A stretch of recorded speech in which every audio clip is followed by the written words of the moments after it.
I'm Annalisa Jolly. I'm Rachel Healy. And I'm Stephanie Lyons. And today we will be discussing the book Freakonomics. Let's jump right into the introduction. The introduction was called The Hidden Side of Everything, and one of the main topics was crime rate. And the issue with crime rate dropping was because of abortion, and how teenage mothers were able to now get an abortion, and the babies that were supposed to be born were not being born, and they were supposed to be criminals. So why do you think that was, that abortion caused such a decrease in crime? I think it was because usually if you're having an abortion, you're in a lower state and you don't have the financial needs to support the child, so you get the abortion, and this is leading because the child will not be shown to crime or drugs in a lower income family. And a lot of the mothers themselves are single or into drugs themselves.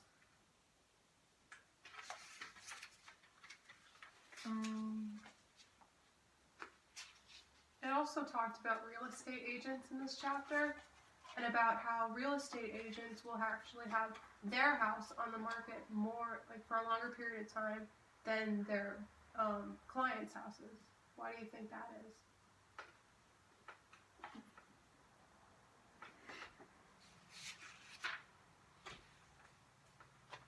I think that's because, Rachel?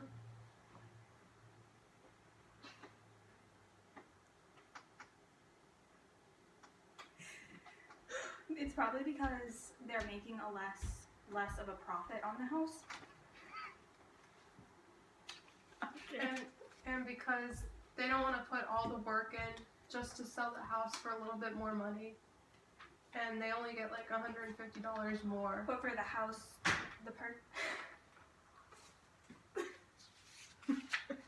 the window. But for the person selling the house, it would be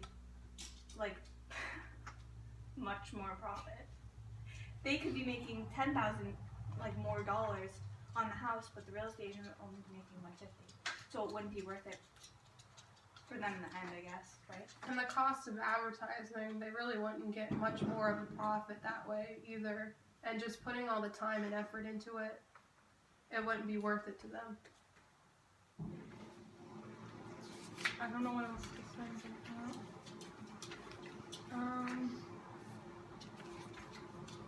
So here, if I can just say something, here's an example after the commission of a house say a house that was $310,000, it would put an additional $9,400 in the pocket of the person selling the house, but the agent, they would only be making about $150 more.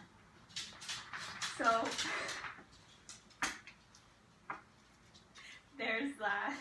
And it's interesting how you think real estate agents are trying to do the best for their client, but they're actually trying to make a profit themselves with the commission going to the company, and they have to share it with the buyer. And I know a first-hand account because my mom is actually trying to sell my grandparents' house, and they had a real estate agent come in, and they did it on their own. My mom showed the people the house, and they loved it. But then the next day when they came, something I guess changed their mind, and we think it's the real estate agent, and he's trying to sell them a better house at a better price. So really, they're helping the customer, but they're also helping themselves. Yeah. Yeah. So I do agree with what it's saying in the book that they're not totally chipping the customer off though. No, but they're also trying to make a living themselves. Yeah, they're just trying. So do you want to move on to chapter 1? Sure. Which is called What Do School Teachers and Sumo Wrestlers Have in Common? And they both have in common about cheating. So school teachers, especially in lower income areas, a lot of pressure is put on them to like have their students do well on standardized tests. But a lot of the times the kids have a lot more to worry about in their home life instead of just like studying and being prepared for tests. Like some of them barely have a place to live, so they don't have the support to study and do well on standardized testing. So the school teachers have to cheat, and basically they would just fill in answer bubbles or erase answers that the kids put and put the right ones. And that's for federal funding, basically. If they weren't cheating, then they would be getting less funding, which could just like close the school up. And teachers are left without a job that way. Mm-hmm. And basically they're in it for an economic incentive. They want the bonuses that they could get from getting high test scores. Yeah. So they're more likely to cheat because they want to do good and they could get a raise. So like, who wouldn't want to? Would you do Like, it? I would do it only if my school was probably closing, Yes, because then that means like I'd be out of job. and So maybe you couldn't even support your family or Yeah. whatever anymore. So I mean, it's not right, but you have to do what you have to do to live. Like the last when the introduction, like with the real estate agent, you have to do what you like. it's also very hard to prove that a teacher cheated. So, I mean, it could take a long time, and eventually that could, like, obviously lead you to lose your job, but it takes a lot of evidence to prove it. And I hate that schools these days are just so focused on testing and doing well in state assessments that they're not actually focusing on academics. When the schools that are the nicest are getting more money than the schools that actually need it. Mhm. Which is very unfair. It Mhm. is. The next we could talk about the sumo wrestler, how they cheat. It's like It's basically when there you go.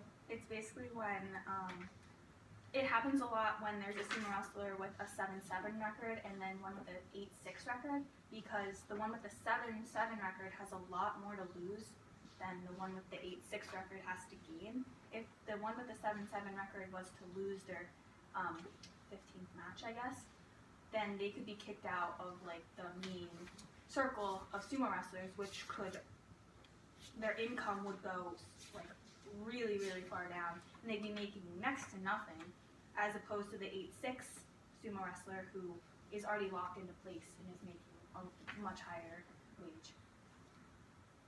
And like the sumo wrestler, like if you're on the lower end of the like wrestling world, I guess, you're like likely to be like treated badly and like not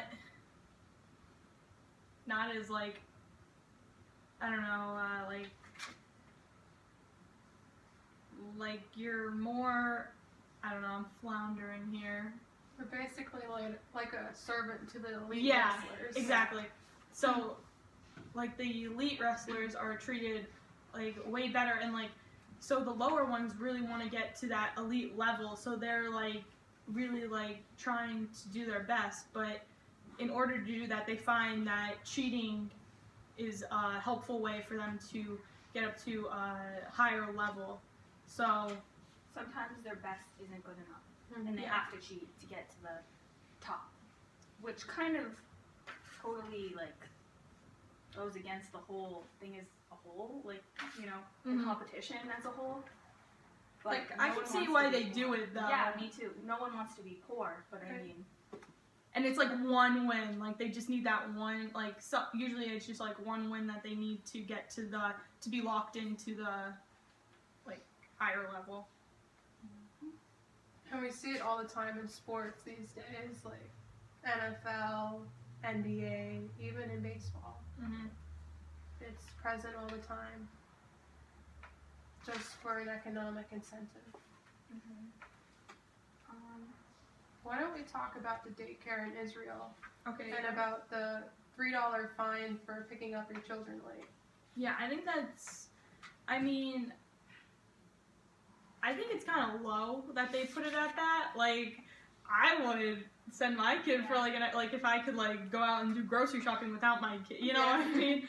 Like for $3, but like I know daycare is like around here it could be like $50. Like per minute. Yeah. But you're late. Like it's like crazy. But you could kind of see now like how like the parents don't really feel guilty for being like 10 minutes late. Yeah. At first, it was an economic incentive to arrive at the daycare on time. Obviously, that money was too small that they were trying to make you pay. But then it turned into a moral incentive, right? Because then it totally like wiped away the moral incentive because the parents no longer felt guilty about leaving their kid there for an extra hour because all they had to do was pay money. It was okay to leave them there for an extra hour. And the number of late pickups increased after they instituted the $3 fine. Yeah, and they probably never thought that would have happened. No, they probably thought it would have went down. Yeah. And then when they took the $3 away, it still stayed where it was before because the moral incentive was gone. Mm-hmm.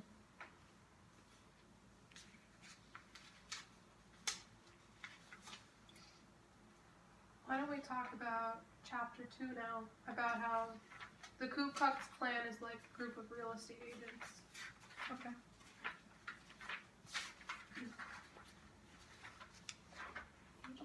Page 50.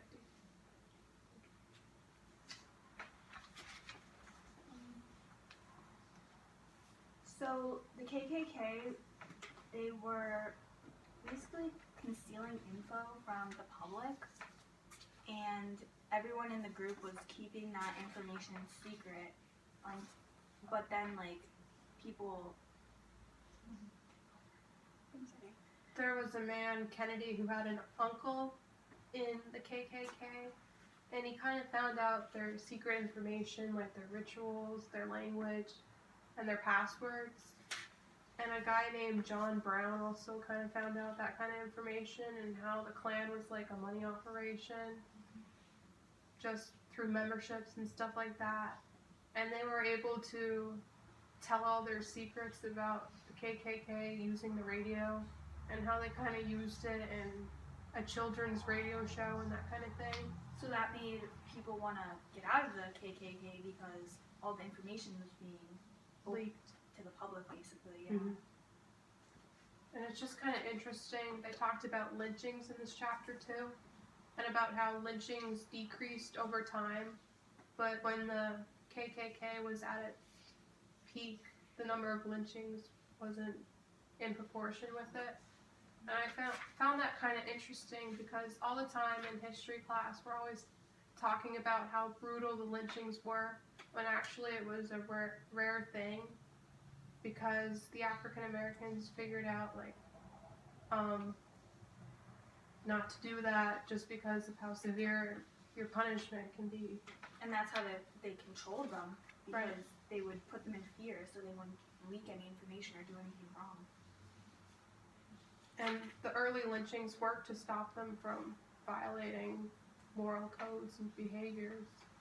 It actually says right here on page 56, from the years 1890 to 1899, the number of lynchings of blacks was 1,111, but going down to 1960 to 1969, there were only 3. So there's that statistic. Yeah.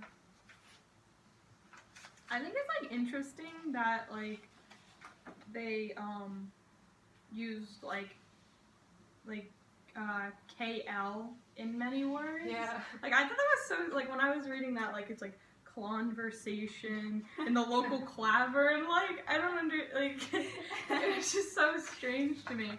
And like their like handshake was a left-handed limp wrist fish wiggle. Like I don't know.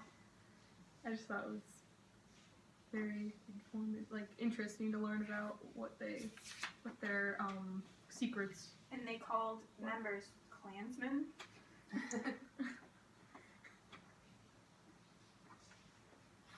Like they had like the little like code. It was like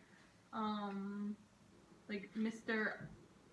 Ayak, and then like Ayak being a code for "Are you a Klansman?" Like you would hope to hear this response, "Yes, I am a Klansman," and Mr. Akai code for "A Klansman am I." Like I just thought that was Yeah, I found that kind of weird. yeah. A little weird. Yeah. But it just kind of shows that they tried to. Like I feel like their codes were like really easy to crack. Yeah, I don't know how they would have figured that out. Like it was just so strange. But they did like instill fear in people, and people were like, I don't really want to go towards them. Yeah, and I feel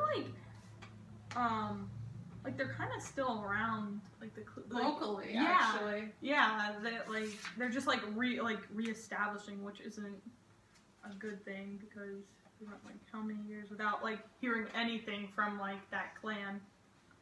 And we have now like the Constitution telling us that we're all equal, and there's still people out there going against our own Constitution, which is not good.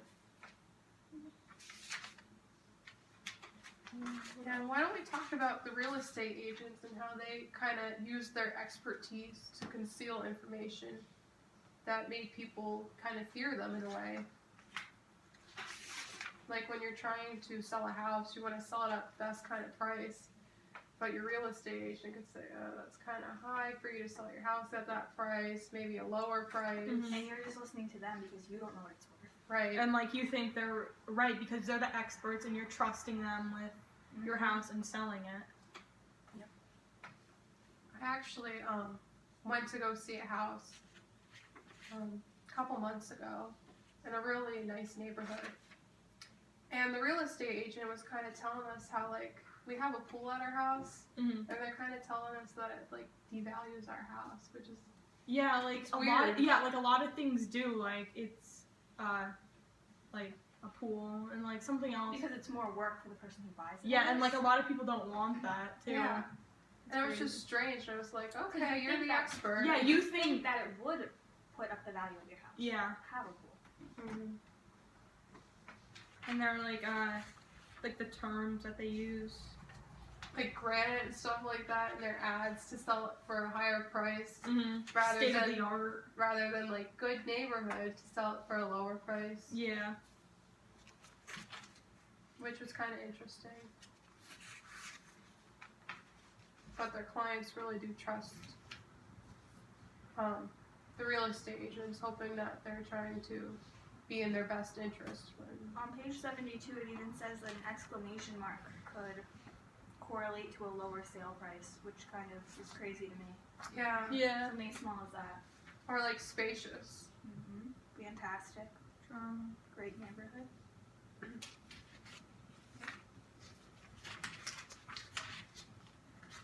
And I guess in a way, people kind of fear people who have like conceal information from them or not like an expert in that type of area, and they just kind of trust them in that way. Yeah, like they don't know like what the school district is. Like I know like they'll say like, oh, the school district's good, but like you don't like You don't you're actually taking know.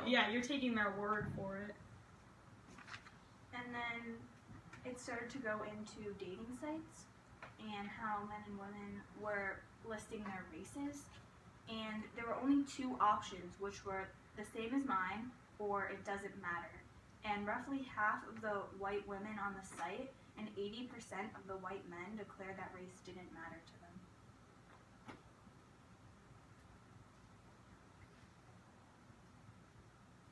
And on the internet, people kind of conceal some information and don't really give you the full story. That's Yeah. very common in today's world. They just want to kind of highlight the best qualities of them. Yeah, and kind of- even like the best picture or like Yeah. you don't like it could They don't have- actually look like that Yeah. in real life, which is something scary, but it's very common in today's world. It is. Like they could take good pictures, but you're not actually seeing what. the true person. Yeah. It says right here that an Asian man who's good-looking, rich, and well-educated will receive fewer than 25% as many emails from a white woman as a black man with the same qualifications would receive, which kind of goes against this statistic. And then black and Latino men receive about half as many emails from white women as they would if they were white. So do you think people date within their race, or I do think you it think... really depends. Like, it says, like, here, too, it says, the white men who said that race didn't matter sent 90% of their emails to white women, and the white women who said race didn't matter sent about 97% of their emails to So maybe white they men. don't want to come across as racist or something of those lines, but really, it's just about your, like, what you want, you know? Yeah.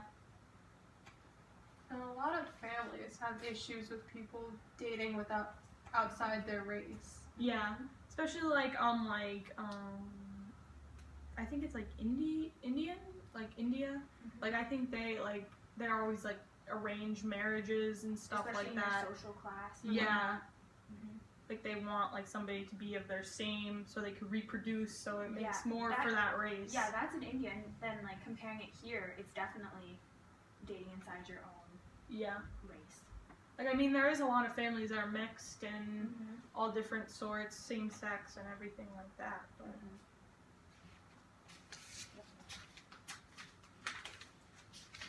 Should we move on to chapter 3? Yeah. Which is called Why Do Drug Dealers Still Live with Their Moms? This was another interesting chapter about like how like the drug dealing world like has like a hierarchy in a way. Like those at the top are paid the most money, but those at the bottom like barely are paid minimum wage. And that was kind of compared to big businesses in the United States and other places. Mhm. Like the people on top are making the most money. Of course, it's legal for that, and drug dealing, of course, isn't. Right. But drug dealers know how to work with money, and if they were to use their power for good, they could really become like intelligent businessmen and women. It's just kind of sad that people who grow up with in that kind of lifestyle are more likely to do it. Mm-hmm. Like kids in Chicago is in this chapter. Like most of them will become drug dealers, which I find that really sad. yeah, like the poor, like it says the poorest black neighborhoods. Like I feel like that's like a big like drug. Like you just automatically connect that with drugs. Like if it's the poor, like anything poorest or African American, like I just feel And that's like where stereotypes come in. exactly. And it's not like necessarily true. Like, I mean, yeah, they're probably more prone to it, but like you could still be a good like kid and like do your schoolwork and like be really smart and like overcome it. But like it's very hard not to, because you're always like vulnerable to it. So. And you're worried about where we're gonna eat, where we're living, that kind of thing. Yeah. You're not focused on, oh, there's an algebra test tomorrow, that kind of thing. You're just focused on like basic needs. Yeah. For a living. And drug dealers have to live with their moms because they're not paid as much money. Or they're like trying to like even like they're trying to like save the money. You know what I mean? Instead of having like a mortgage or something, it's easier just to live with your mother.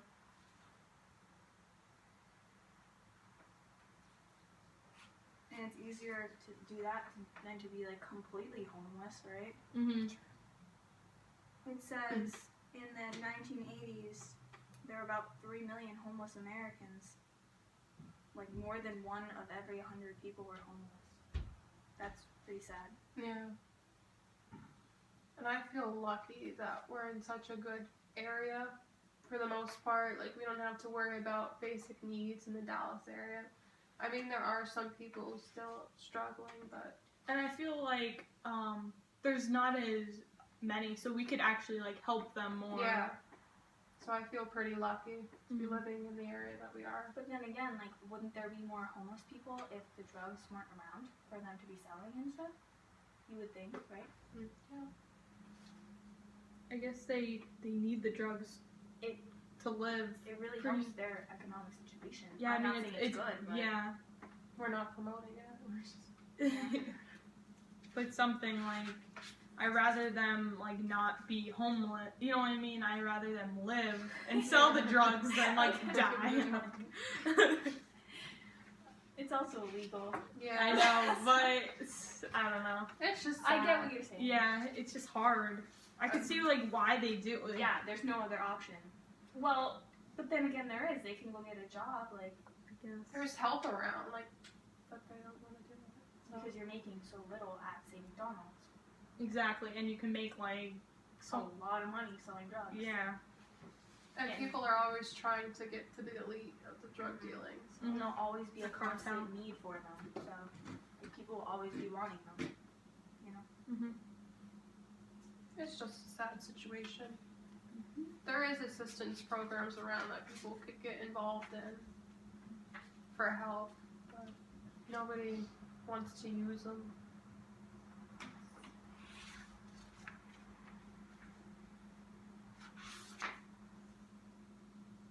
Should we move on to the next chapter yet? Sure. The next chapter is about where have all the criminals gone.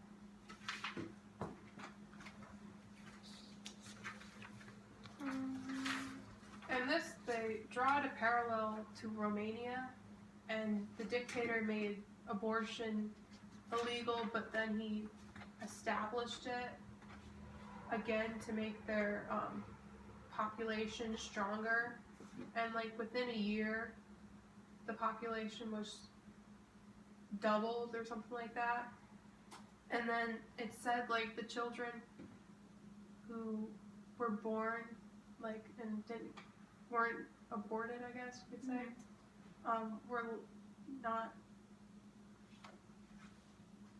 were not better off than like the people who were wanted, I guess you could say.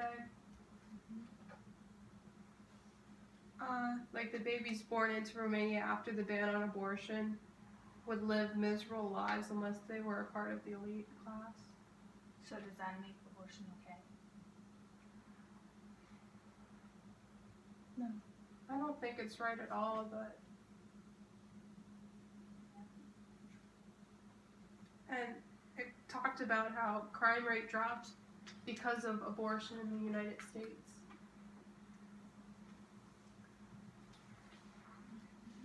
And go ahead. No, you go ahead. You go ahead. Go ahead.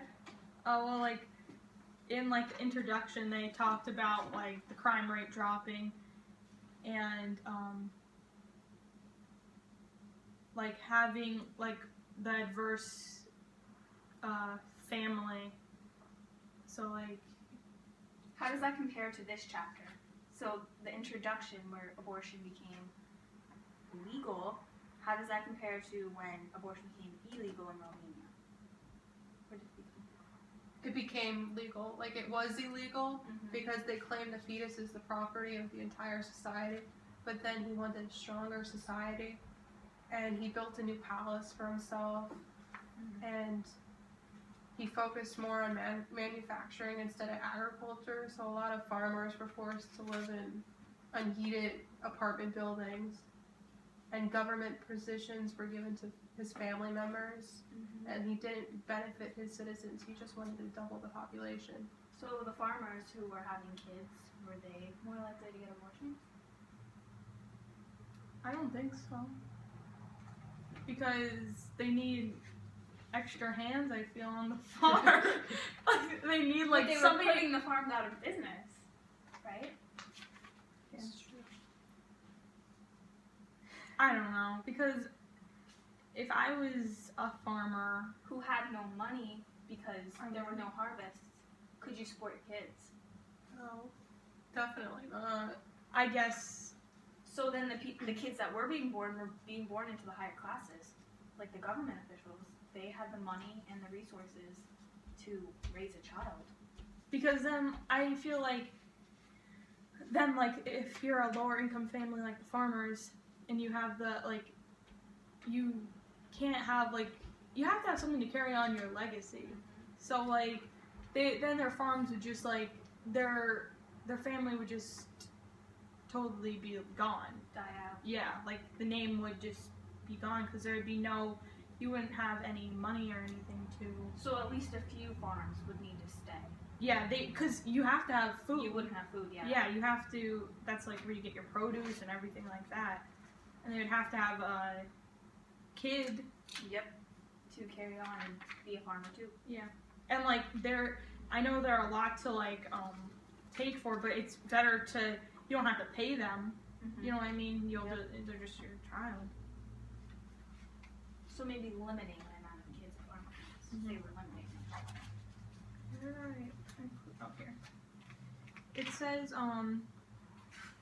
the very factors that drove millions of American women to have an abortion also seem to predict that their children had, they'd been born, would have led unhappy and possibly criminal lives. Do you think that's, like, that's true and that's why, like, crime rates did decrease?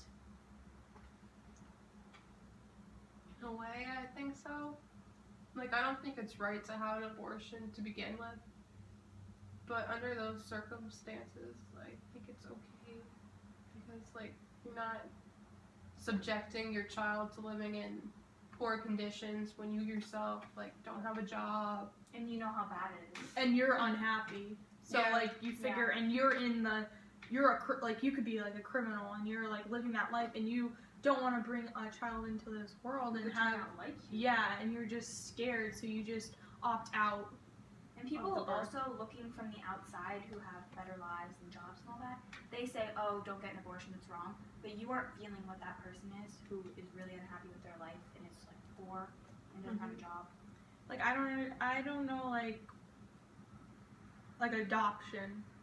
I don't know why, like, people, like, I could see why people don't do that a lot anymore, because they're going to be in the same situation if they're going to be, because they're going to have so many problems, and they're, like, they're going to have, like, they're going to probably turn out to be, like, unhappy, and have, like, if they get older in an adoption agency. I know my two cousins, they're adopted, but they got adopted early on when they were babies, so it's easier for them to grow up in a better family who cares about them and loves for them. So I could see why people do the abortion rather than adoption, though. Also, they say when you have a baby, like, you see your baby and you want to keep it. You don't want to give it up for adoption. Yeah. You already have that bond there. Exactly. And then that raises, you know, criminals and all that. Yeah.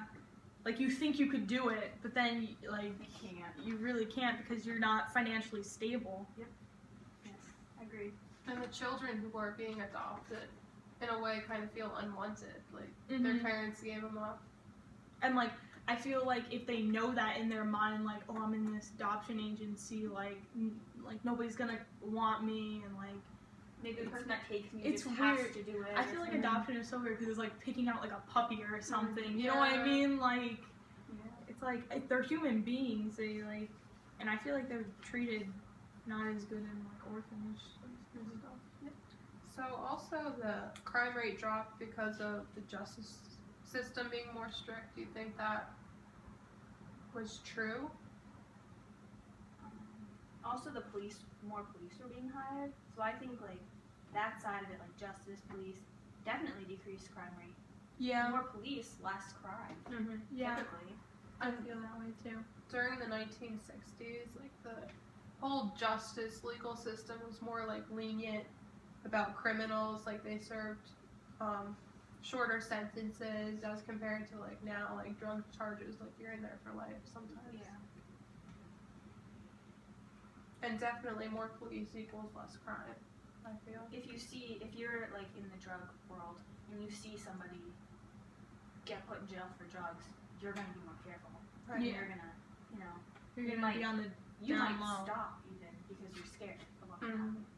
With more police, there's more chance of you getting caught for selling drugs. And, like, I feel like less people would buy them too. Yeah, Because there's more eyes, like, watching you in a way. and there's undercover cops now, like, Yeah. kind of busting up drug deals and that kind of thing. Because you even know, like, yourself, if you see a cop and you know you're going fast, like, you start to slow down. Yeah, I even do that. Yeah. I'm not going fast. I hit the brake. Yeah, and you I'm still scared. do, yeah. Just, like, natural instincts because you know that you could go to jail. Yeah. Fined. we move on? Yeah. Chapter 5, what makes the perfect parent? This was an interesting chapter just because there are so many parenting experts out there trying to tell you the best thing for your baby, like, oh, lay the baby on her back, that kind of thing. One of the things when they got older was to help educate them. Having books in your home would be a positive effect on the child, but reading to the child has really no effect in the long run. It wouldn't make them smarter or more educated. Like, having them do it themselves and want to learn was more positive.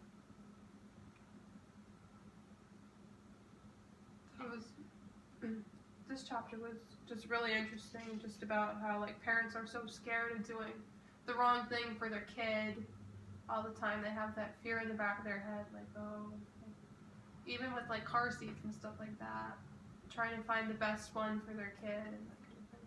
Even preschool and Head Start, in the long run, it was like shown to do basically nothing as compared to a kid who didn't go to that. But as a parent, you feel like, oh, I have to send them. And a lot of people still take their kids to preschool. I remember in preschool, I wasn't reading or doing that kind of stuff. Like, we would play with toys and stuff. Like, It was mostly like a daycare. yeah, it almost. kind of was. Yeah. Yeah, I don't really remember anything about preschool, so why is it so important?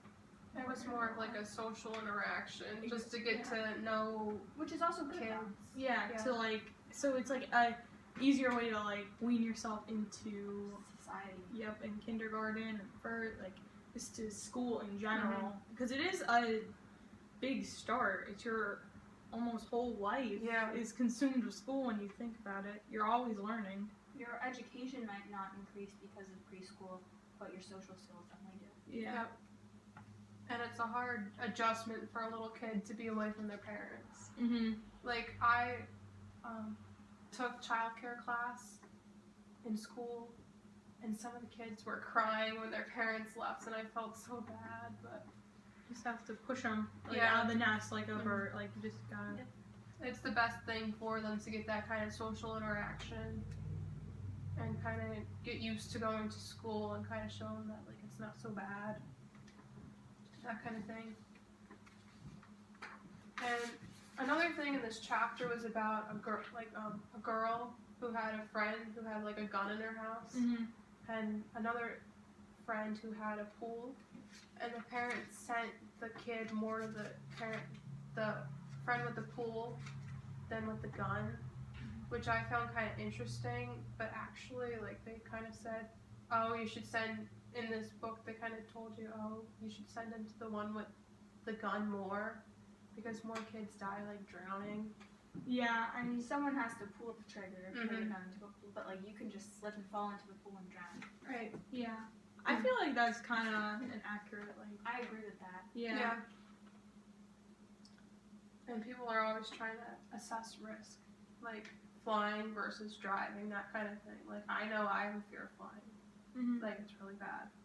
But driving's actually more dangerous. Yeah, which is crazy to me, but like people are like, But you're more likely to survive a car accident than a plane accident. yeah. But like plane accidents are like less than like car. It's just crazy because I do feel that way too. Like whenever like I get on a plane, like I have such anxiety. but like when you get in a car, you're just like it's a normal thing because you do it every day. Because you think you have control of it, whether like you're in the snow, in the sleet, in the rain, you have control of the car. It's your decision. Yeah. Like, it's like. It's your decision to buckle up. It's your decision to not text while driving, that kind of thing. Go over the speed limit or something like that. And bringing in current things, also on planes, a lot of people are afraid of like terrorism and whatnot. Like in your car, it's who you know in there, but like you never know on a plane. Right. Of course, we're doing everything. You have to we trust. can. It's just everything of trust. But then again, you don't know who's driving in the car next to you. That kind of thing too. But you're always taking a risk. Yeah. Anything you do is a risk. Right. And people fear like dying, like the imminent death, kind of danger of death, and that kind of thing. But and also in this chapter, they kind of talked about how like your parenting really doesn't affect your kids. It's just like your overall like identity, like your social status, like how much money you make, that kind of thing. It's not what you do for your kid. It's actually like your overall kind of physical appearance, that kind of thing. Like if you have a higher IQ, your kid will most likely have a high IQ too, that kind of thing. That goes back to how you're brought up. Yeah. Like on page 177, it gives the, it talked about how test scores contribute to,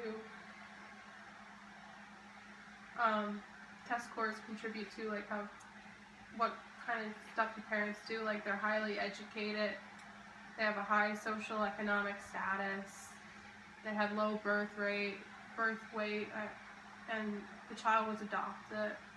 And 8 factors that didn't actually matter was like the family was intact, that kind of thing. Which I found that kind of interesting. You think like a broken up family, like the kids would not really want to do well in school. But then they see how their family is, and they might want to do better. See, that's how my parents are like divorced, so like it's always just been me, my mom, and my brother. And like I don't know, I feel like I do good in school. Like I feel like I have to like make something for myself. Like I have like a nice life. It's not always like when a parent splits up, like it's not always like bad, I feel. Sometimes it's for the good. Yeah.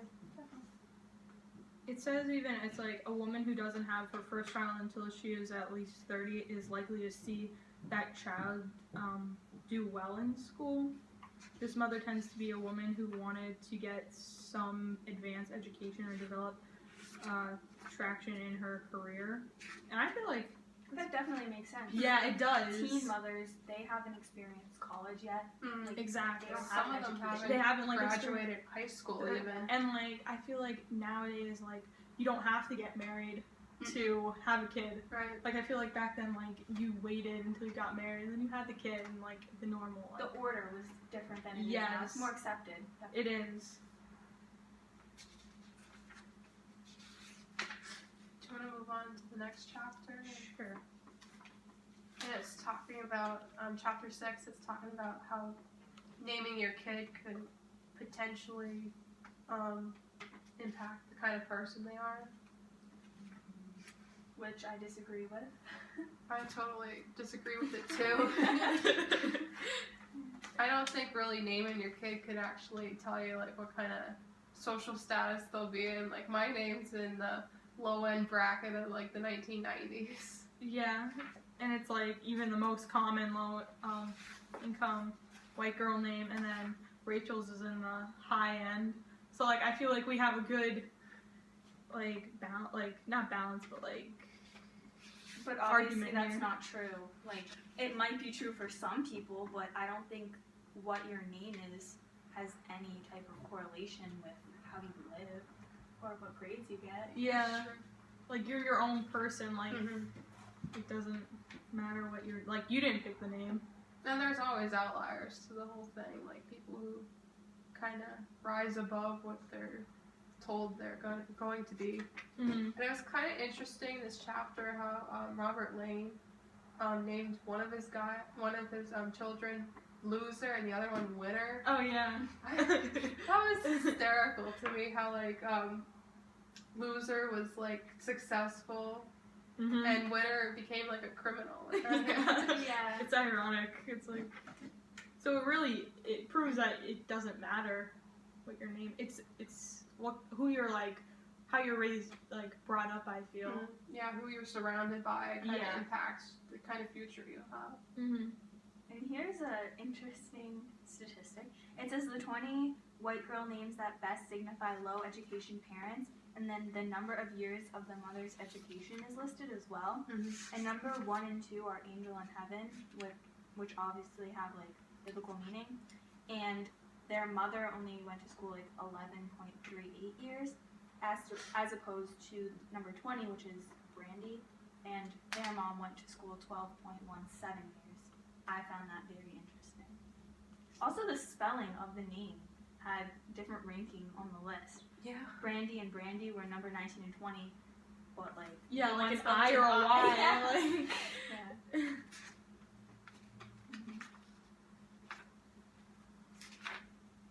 on page 198, it talks about the different types of like jasmines and how Oh like my the gosh, yeah. spelling is like significant to the number of years their mother went to school.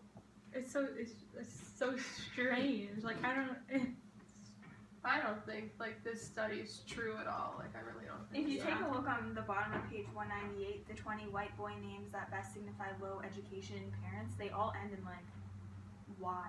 Yeah. yeah. Or like Jesse, Joey, Ricky, Tommy, Tony. yeah. Isn't that kind of weird? Yeah, it is.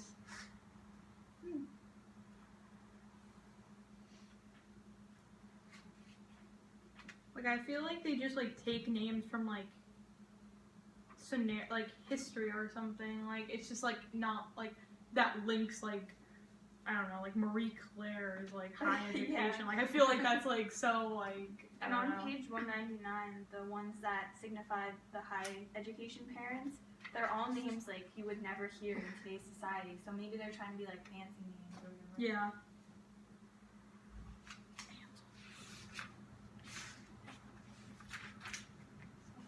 Anyone else have anything to say? What was our like final thoughts of the book? I thought it was extremely interesting. Yeah, like I thought I learned a lot from it, and like how like incentives really do play a big role in economics. Mm-hmm. You know, it can basically make a person do just about anything. Yeah. Yep. And people are always trying to be in the best interest of themselves rather than looking at like other people. They always want to benefit themselves. So. Themselves and their family. Yeah. Mm-hmm. I have a question. Like, what were some of the most convincing arguments in Freakonomics, do you guys think? I think the crime rate with the abortion definitely was convincing to myself. Yeah, I think that too. I think the perfect parent chapter was kind of convincing to me too. Mm-hmm. Like parents are just always trying to do the best for their kids. And I think like for the least convincing would probably be the names. Yeah, I don't think that's true at all. I really don't think so. Yeah, it was interesting though, like what they thought about it. Though. Yeah. Like it was like a different perspective of how to look I at could see things. why you maybe would. Mm-hmm. But people are different. Everybody's different, and that was during like the 1990s that they collaborated to do like figure out all these kind of different information, and like it could be different now. Mm-hmm. Totally different. Overall, I really liked the book. Yeah, I did too. I thought it really like taught us about how people think about life And why how people it's used. like do the things they do. Mm-hmm. Get into like the mind of somebody. And also, in their everything that they said was backed up by a lot of information. Yeah. Yeah, like I liked how it gave like examples, like hard, like Hard evidence. yeah.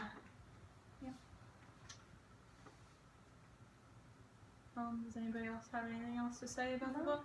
I don't think so. No. I guess that ends our discussion. Thank you.